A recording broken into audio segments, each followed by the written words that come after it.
Hello, friends. It's so good to have a special guest on my show today. This is Kimberly Miller. Hi, Kimberly. Hi, Heather. It's so good to see you. Thanks. You too. Kimberly Miller is the co-author of the book, Boundaries for Your Soul. And I loved this book. I was so excited to fly out to one of her retreats that she did on her book. And then when I wrote my book, I reached out to her. I said, hey, could you endorse my book? So thanks again for endorsing my book, Kimberly. Oh, such a pleasure. It was such a fun book to read. Oh, thank you. Thank you. Well, why don't we, before we jump into some of our discussion questions, why don't you tell the listeners a little bit about who you are and what you do?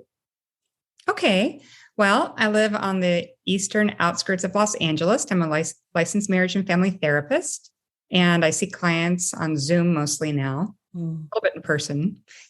I'm married to my husband, Ken, and we have a little girl named Jenna.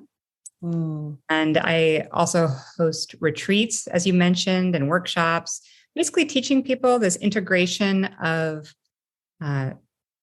internal family systems therapy and the Christian faith. I love that. Giving people a chance to experience inviting the presence of God to be near to the parts of themselves that are really hurting. God's care. That's what I do in my counseling practice. You could call it healing prayer, contemplative prayer. You could call it, guided exercises or meditations, but it's really about being still, which you talk about in your book, being still and present with the parts of yourself that are really needing attention and ministering to those parts of you from your spirit-led self within you, and also inviting God to be present with those parts of yourself. What I really have loved about the work you do is you allow the person to find who God needs to be for them.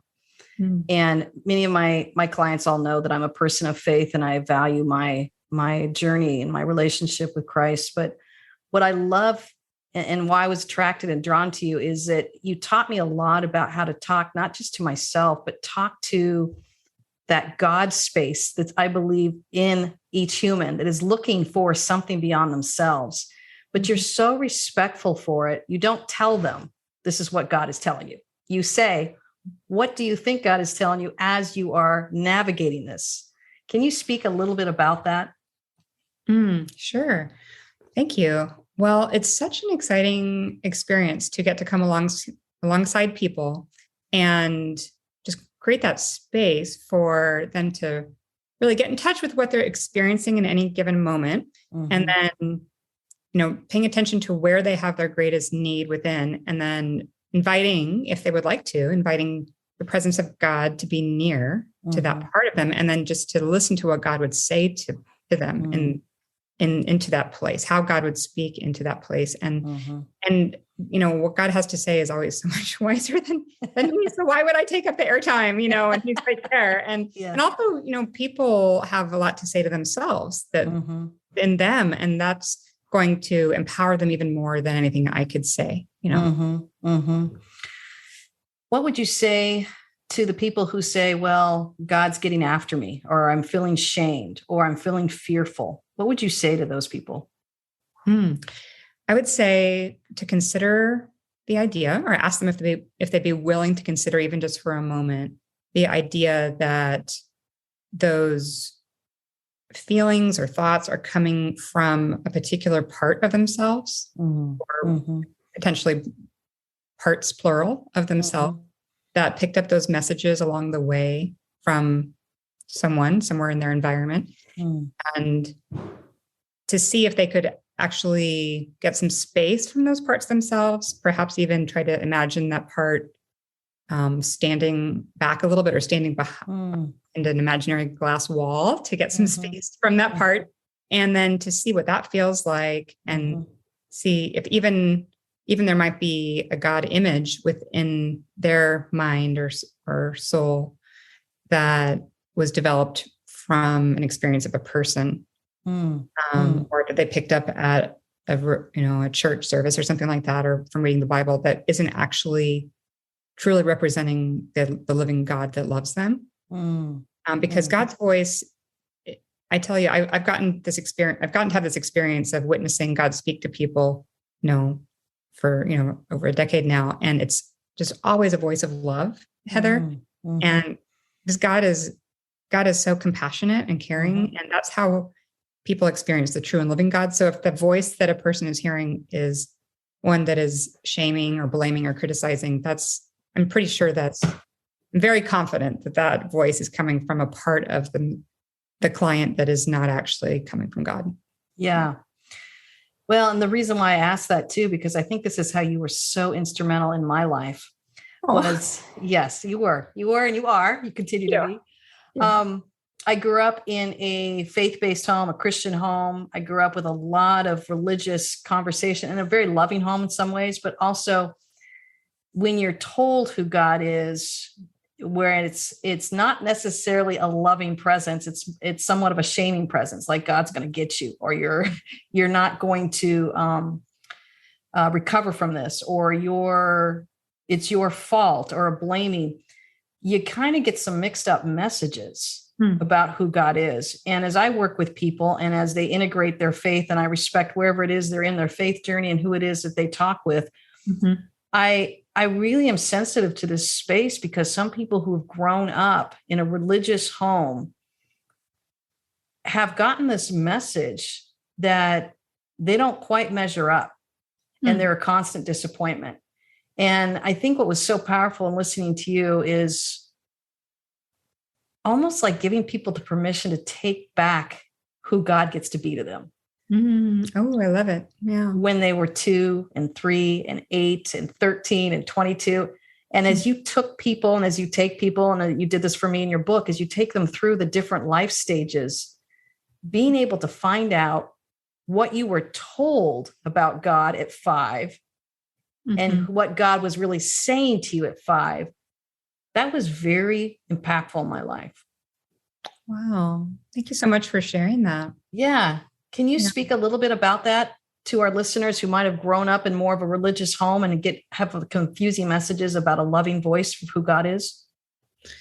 Sure. I think parts of us can get stuck in the past when we have experiences, like if we hear something about God that's, surprising to us or very powerful, we can get these parts of us that get stuck in the past. And then we carry those parts with us that are at that age, even as we grow up, And so even though you may be a certain age, like 20, 30, 40, you may have parts that are younger that are stuck at a time when they heard a certain message. And, people, human beings at church are just people, and they can say things that are not true, or, not fully true. They can be partly true, but not fully true. And it's just very important to, as an adult, come alongside the parts of yourself that are stuck in the past and make sure to witness and update the parts of us that are younger to bring them up to speed with what our spirit-led self knows to be true. Yes. From having experienced God in an authentic way. I love that. To update and to witness. That's great. That's so great, because it makes me think even recently of I was updating myself because I felt a young emotion. And this is something you've taught me. Yeah. And I was feeling very alone in the work that I was doing. And I remember confiding in a friend. I just said, I feel very alone. But all of a sudden, I didn't feel 52. I felt like maybe 8 years old.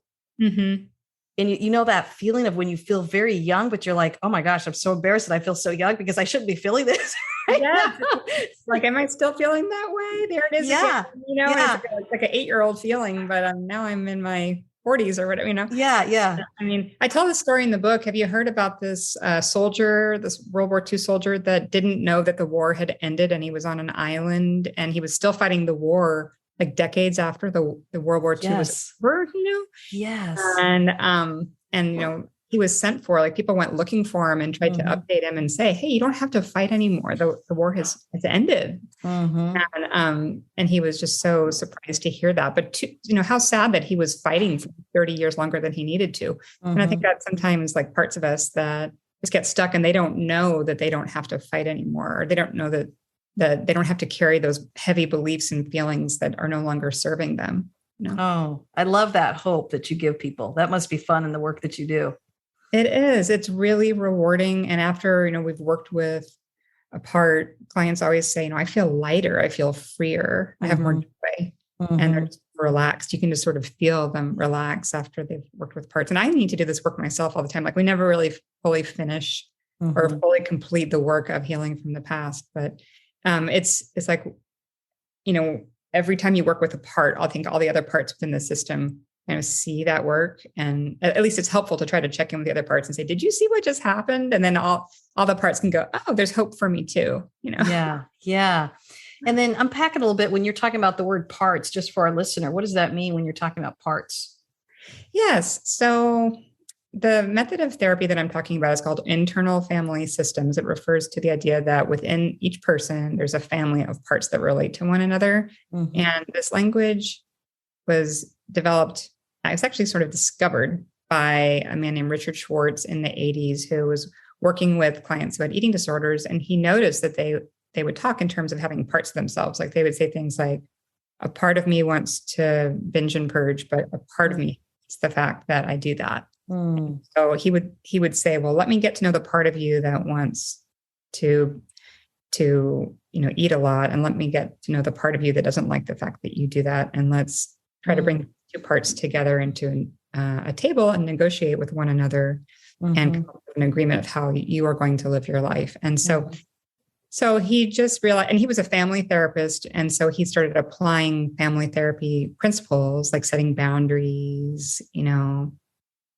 and having leadership of the internal parent, with the parts. And it just developed into this whole school of therapy that's become really popular now, IFS. And so I didn't create it, but I'm a Christian. And so I liked to, when I read it, I thought this is so helpful. And I believe that Christians could really benefit from this method by inviting the presence of Jesus to be with the parts of themselves that are hurting, and,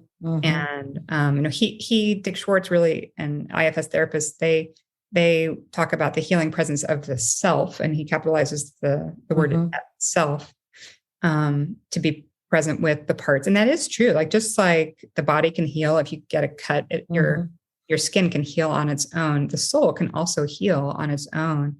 And the presence of the self is healing for the parts. And I believe that presence of Christ is also incredibly powerful and even more healing than just the self being present with the parts. And he does see the wisdom in inviting spiritual resources to be with the parts. And of course, everyone has to work out what that means for themselves. But I just wanted the people who are Christians out there who are seeking healing to be able to use this very effective, helpful method. And so I tried to translate it for our Christian audience, along with my co-author, Allison Cook. Yeah, I think that's what I loved about your presenting of this material in a faith-based context. I think you were so respectful of the reader and the person taking the journey. Again, you didn't keep saying, this is what God says. You said, here's how you get to check in with God.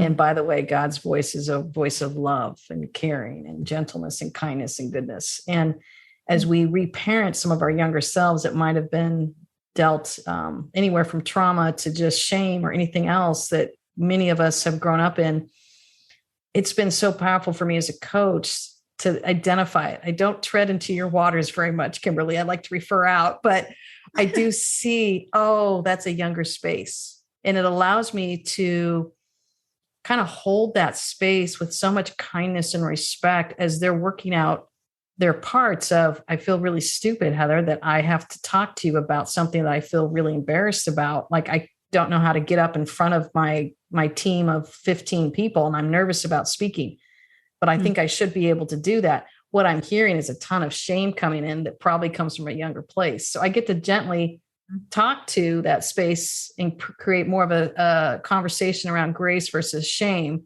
And then I get to step into a conversation that allows them to almost reparent themselves in that space. And I just said, well, maybe you're a better communicator than you think. Is there a place that you heard that before? And it usually goes back to, my fifth grade teacher said this, or my coach said this, or my Sunday school teacher said this about me. And, and I usually just get to listen to that memory, and I'm gently using some of your principles in there to just honor their journey, but also help them reframe. And what was the word you used earlier? Be a witness and witness and update. Yeah. Witness and update. And I'll hear them. And my book speaks about this with the false beliefs and the true beliefs. I hear them start addressing these false beliefs that they've outgrown, or it was from a 13-year-old experience when they were humiliated, or it has nothing to do with them as a 45-year-old adult in a corporate world. So all these different things, it's been so powerful for me as I've gently kind of integrated my coaching. Yeah. And even I can imagine even responding, if somebody says, I'm afraid to speak in front of a group, to say, oh, so it sounds like there's a part of you that has a fear about what might happen. And even just rephrasing or, responding back using the part's language and help them. Because it's really helpful to realize that a feeling that you're having belongs to one particular part of you, and it's not all of who you are. It works the same when you're thinking about other people's behavior. If you have let's say a friend or a family member who's behaving in a certain way, to realize, what? That behavior from them is not all of who they are, but they have a part that's feeling angry at me right now, or they have a part that's stuck in a place of fear. It's very clarifying, and it's comforting, because it kind of reduces the intensity of the feeling like, oh, I have a part that's afraid, and then just try to get to know that part better. Well, how old is it? Where, what's an early memory that part has? What would you like to say to that part that's afraid? Because if I could just sit over here in this chair while I give the talk. Well, I think you do such an honoring job of doing that. I actually got to watch you in person do this, where it's very respectful to the person trying to navigate all of the conversations that we're having with their parts. And that was a whole new idea for me to recognize that as a 52-year-old woman, I still have 52 parts almost, of all these different years where I can feel these things. And sometimes they're positive. They're not always negative. I can feel exuberant and excited like Christmas morning, like an 8-year-old, or I can feel also very sad and scared and alone, like a 13-year-old in junior high, where I got to sit at the cool kids' lunch table. We can feel all these different parts. Yeah. But I think just supporting people to love on themselves and acknowledge that it's okay to feel that has been so powerful, to watch people start making the shift of, I don't have to stay stuck in that. Just because I feel that, that's not who I really am today. Right. And yes, parts are not bad. They have a full range of emotions and beliefs, just like any personality, but they can be unhelpful or kind of get in the way if they get stuck in extreme roles because of trauma, big T or little t, that they've experienced in the past. But we don't want parts to go away. You can think of them like little children, that you love them, but sometimes you need to connect and redirect, and more helpful strategy. That's good. And yes, especially manager parts can be very, excited. They just love to get things done, and that's wonderful. They can just get too extreme sometimes, and firefighter parts can, they can go overboard, but we need those parts of us to help us relax and have a good time and do good self-care. And then those sweet exile parts, they can be very playful and just really love just having a good time as well. But they do that in a younger way. And those are very vulnerable, tender parts of us that we really want to embrace. We don't want to get rid of them. It's just, again, if that's taking over, if that vulnerability is just taking over the whole system, then there aren't appropriate boundaries, and there's not space for the other parts of us. And so that's why the book I wrote is called Boundaries for Your Soul, because we need to have like appropriate boundaries around each of those different categories of parts of ourselves. So we can be, balanced and function in a helpful way. I love that. I love that you talked about staying balanced. That's so much in the work I do with coaching clients. I work with a lot of high achievers, and they're pretty hard on themselves. They're what's that? The inner critics. Oh yeah. Yeah, we usually have like clusters of parts where if we have like a manager part, we'll have an inner critic that doesn't like the way we're behaving or performing in a certain way. And those critics they can become champions if you work with them. If you say, I have a 3-year-old and I spend a lot of time saying, can you find a more helpful way to say that? No. Can you find a more helpful way to say that? And can you find a kinder way to say that to someone? She'll just say, I want such and such. And I'll say, can you say that in a sweeter way? And we need to say that to our parts sometimes. We've got these inner critics that are just beating us up. Yes. And I like to say to the inner, because they're young too, those inner critics. And I like to say to critics, can you find a more encouraging, gentle way to say the same thing? Mm-hmm. And then even those critics can learn. They don't actually have to beat you over the head to help you become more effective and productive. Mm-hmm. Do you ever run into a high resistance where people are very committed to their inner critics because it feels like they're truth tellers? Yes. And they'll say, it's not a part, it's just me. Mm-hmm. And then when that happens, you just speak directly to the person. That's called direct access. You just say, okay. So, and you speak to them as if they're the critics, or you'd say to the client, so what do you find useful about criticizing yourself? Mm-hmm. Well, it helps me achieve. Well, are you aware of any negative consequences of criticism? Well, then I feel a lot of shame. Or would you be willing to even try for a minute or two a different approach to the same end? Would you be willing to try to encourage? Or even just sort of soften the criticism just a little bit. And we try that just for a moment and see what that feels like. And usually they like that better. Oh, I love that. Oh, you're such a kind counselor. I love that. You have found a way to say it kindly, Kimberly. Well done. Well, not always. I have my moments. Don't we all? Yeah. Still learning. Yeah. Yeah. So you got to experience my book a little bit, 3C Living, Clarity, Confidence, Courage. Any thoughts on that and the work that you do? Oh, I just love it. I love the invitation to, be still and really listen to what you're really wanting. And that's such a positive encouragement to people because I think, we can get so distracted, which your book talks a lot about, just distracted by different parts of us, just a lot of internal chatter that can get in the way of really that authentic living. And so your book is so wonderful at just inviting people to just listen to their truest self and ask, what do I really want? Where do I want to go with my life? Who do I really want to be? And that inviting people to that stillness, I think is always so helpful and so positive. I found that question. You've probably found this in your work as too, and kind of some of the overlap that we both do with clients. But I found that question to be a very vulnerable question. What do you want? Have you found that when you work with people? Yeah, it's because it's scary for some people to realize they may not be doing what they really want to be doing. But it's so important, and I think it's good if it's asked as early on as possible, because otherwise people can get down a path and go for a long time without actually really doing what they meant to do, what they were. Yeah. Hence the title of my book, The Life You're Made For. Yeah. I'm going to put the true belief on the title there. Everybody gets the life that they're made for. And that's the work that I do in coaching. And I know it's something that you value as a counselor too. Can you speak to a little bit about your value on how we're all each uniquely made and we get to step into that life? Yes. And I think that is just one of the most important messages for people to realize, because, comparison is just a thief of joy. And when we compare ourselves to one another, we can just become so depressed and feel so much shame. But the truth is, God made each person to be a unique person.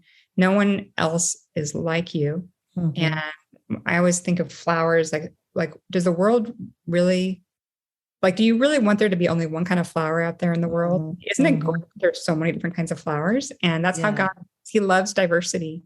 And he loves color, and he loves just variety. And once you really get a hold of the idea that there's nobody like you in the entire world, that can just be so liberating and freeing, and you can just finally really live into the beauty that is you. And then to listen to God say, every day God has plans for you. That's a biblical concept that God had plans for you. It uses the analogy of a book, that written in his book before each day came to be. And he has prepared in advance good works for you to do. So I listened to the Pray As You Go app. I love that app. And I was listening to it this morning, and it was talking about a saint who heard back in the 13th century, Jesus say, listen to me, listen to what I'm telling you to do in this day. And I will guide you and show you what I want you to do throughout the day today. And I love that. I met a man once who said, I don't have a ministry of ability. I have a ministry of availability. And he would just spend his days just listening to what God wanted him to do. And then he would just go around serving people, Wow. I have an aunt who's a biblical counselor, June Hunt is her name. Oh, yeah. And she I spend a lot of time going to family events with her. And before we walk into a family event, she'll say, now let's just pray and ask God to show us what he wants us to do during this gathering. Wow. Is somebody that might need some loving care. Yeah. And show us, Lord, as we just spend these hours together, who is hurting and who we can come alongside. And it's so fun because when I'm with her at these family gatherings, the people that are like hurting and really needing attention, they'll just start gravitating toward her. They'll kind of like fall around like little puppies, Yeah. Oh, that's beautiful. I want to be like that. I want to be somebody that's available to be used by God. I love that. And even in the corporate space, I do what's called inviting in and rejecting. So I'll start any retreat, any meeting, any conference that we're working on. I'm like, okay, we're all here. What would you like to invite in? It's always so powerful to hear what people want to invite in. It's just like connection, relationship, trust, beauty, freedom, peace. I've heard it all, ease. And it's this awareness that you get to bring your own mindset to whatever space you're involved in. And you can do it through praying and to Jesus Christ. And you can do it by that mindset of also just saying, I get to choose who I'm going to be and what I'm going to bring into this space in this room. It is so beautifully empowering as I've empowered people to do that, regardless of your faith. I just go, I don't even care what you believe. Just recognize the power of the energy of what you're bringing in this room is such a powerful place. But I notice a lot of humans are not aware of what they get to bring. And then equally, I get to say, and you get to reject something. What do you want to reject? And I'll hear chaos or confusion, comparison. I'll hear it all. And for them to actually say it out loud and then also own that awareness of their mindset is just so empowering. And that's what I hear your June Hunt, did you say her name was? Yeah, your family member doing that. She's just owning that space and what she's going to bring into that room. And she's calling on her higher power, which is God, and saying, I'm bringing this in, which is really powerful. I love that thought. It's just living life on mission, on mission to love people and to care for people. Yeah. To be an instrument of God's peace. Oh, I love that. Not to let the internal chatter within you from the past really take over, but I love, Heather, the imagery of a table and parts of you sitting around a table. I found that to be really, really helpful. And if a person is starting to feel anxiety or fear or shame, to just invite that part to sit as an honored guest at the table within them.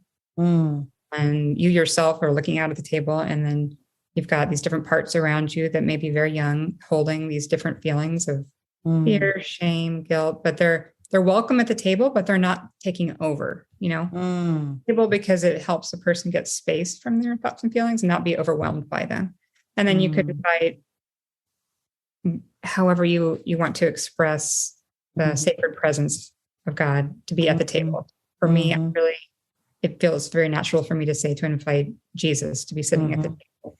And it's kind of like the image of the Last Supper, just invite Jesus to just be there, blessing all the different parts and have them recognize one another and recognize him. And then you've got, if you have that image of your internal world, wherever you go, then as feelings come up, you can just say, okay, I see you. I welcome you. I honor you, and come sit at the table with other parts of me. That's beautiful. I just want to bask in that for a second.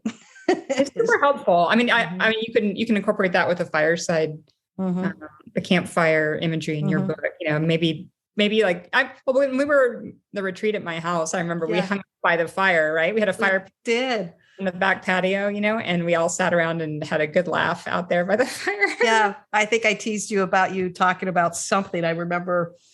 Well, I do remember. I was telling a long answer to a really short question. Like my friend and I had the same earrings, and somebody said, "How do you guys have the same earrings?"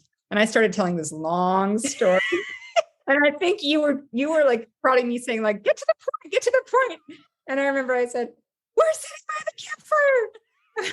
What do you think the campfire is for? We're telling stories." I know. So sorry. I didn't even know you that well. I just decided to start teasing. I'm like, wow, where's this going? That's totally the coach in me. I'm so sorry. And you're the counselor going, I got to process this, Heather. I'm like, I just want to know the ending. Where'd you get the earrings? Yeah. And the counselor in me is like, let's talk about when we experienced buying the earrings. And so that was hilarious. We got a good laugh that night. We did. Oh, well, one of the things I'd love to ask my guests is, I have found that in my work with people, those that are moving into really a commitment of thriving in life and not just surviving, they do morning rituals. And I'm not even going to ask you if you do it. I'm just going to ask you, what do you do as a morning ritual? Because I'm certain you have something. And I just know that when we start our day a certain way, it really sets the tone for the day. So I just want to ask you, what's your morning ritual? Well, like I mentioned, I usually start off the morning with the Pray As You Go app, and beautiful music. And there's always somebody with an English accent reading the scripture. And that always makes me feel like they're very smart, so they are. They must be right. It must be true because it's an English accent. And then, so they always read scripture, and there's always some really beautiful chanting, Gregorian chant or some kind of music like that. And so that just kind of tunes my spirit to the sacred starting off in the beginning of the day. And then there's questions that they invite you into, I do that. And then I listen to the Insight Timer guided meditations by Richard Schwartz. That's another app called Insight Timer. There's free meditations on there. I just search for IFS or Richard Schwartz. And I like those because he helps you get in touch with parts of yourself, and he just helps you to listen to what's going on within you. So really then I like that because then I can integrate the truth of scripture and the truth of what I know about God with what I know about myself in that day, and bring those together. I think David Benner talks a lot about this, that, spiritual formation historically, soul care has included both knowledge of God and knowledge of self. But I think that the church has become suspicious of knowledge of self, given the secularization of psychology, given that the field of psychology is secular and has diminished the concept of sin and God, and seen God as a crutch, historically. And so we as a church have to reteach that it's okay to understand yourself and to just take a look at what's going on inside, because it is very important to know yourself as well as know God, and bring those two together if you're going to do soul care. Wow. I've never heard it said that good before. That's why I was drawn to you, because I think I felt the disintegration. Like I had to commit to either a theology or what I was being told about God, which I was like, I'm not sure what I think, but I feel like myself is getting left behind. And then so you just nailed it. And I thought, this is why I was drawn to you, where I was given not only the permission, but I would say the respect of integrating myself. And I think I was such a huge believer in honoring and respecting each human being, because we're all beautifully complex. And who are we? We aren't God. We're not here to tell people what they should or shouldn't be doing.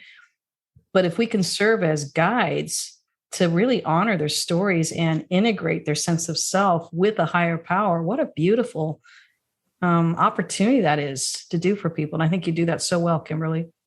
Well, thank you. I think it comes out of my own place of searching for healing and relief of pain that I had, frankly, because I would go to church from a young age and believed everything I was hearing, but I would still leave with the same pain that I went in with.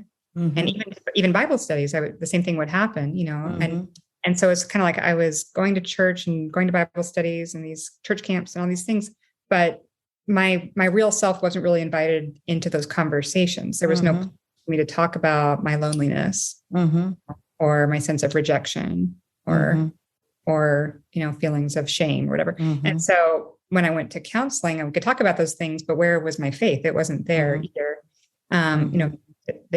I remember a therapist saying, "Oh, I see you, your view of God, that's a crutch that you're leaning on." I mean, really, that word was used. And it's like, no, he's real. I really believe in him, So I finally found a counselor who was the wife of a bishop, an Anglican bishop. And she didn't lead me in doing it, but I said, "Can we invite Jesus into this process, please?" And she said, "Oh, sure, we can do that." And so we started inviting Jesus to be present with parts of me. Just thought, this is finally, I was in my mid-30s, and it was finally what I was looking for. And I said, this is what I've needed all these years, and this is what the church needs. And it wasn't really being done in that way. So, any place where there's integration of psychology and spirituality, especially Christian spirituality, I get really excited because those people who teach about those things are few and far between. Right. And I'm a huge believer in just the holistic, the mind, the body, the heart, and the spirit.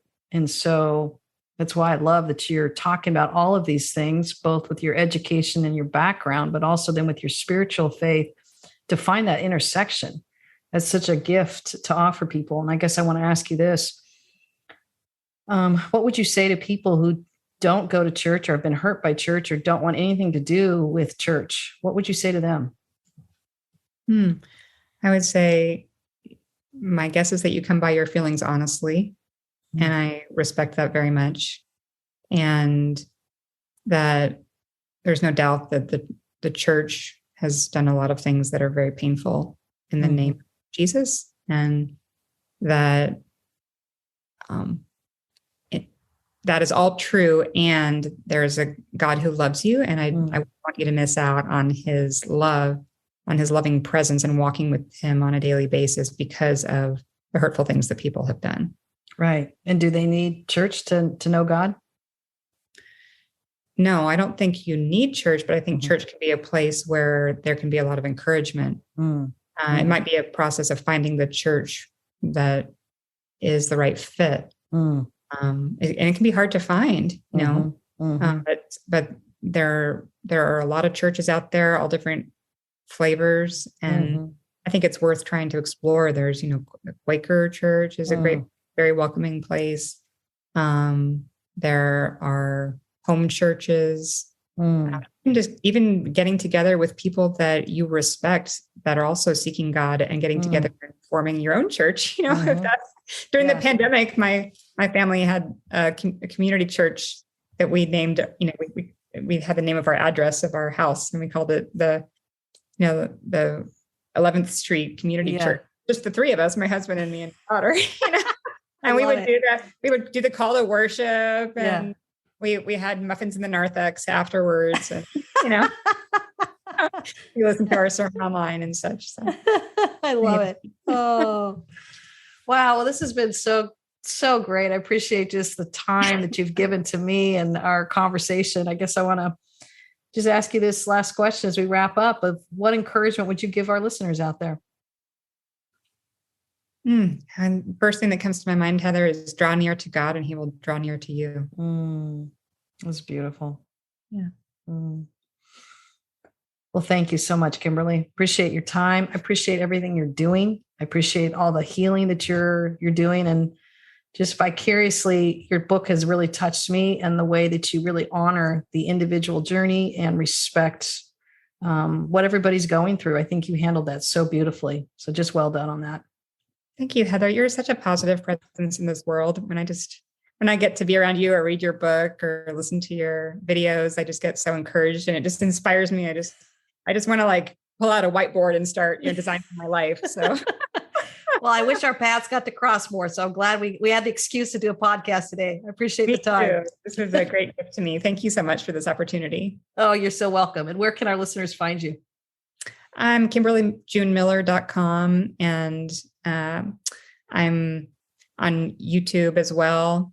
And there's some videos on my website if you want to get to know more about things that I teach.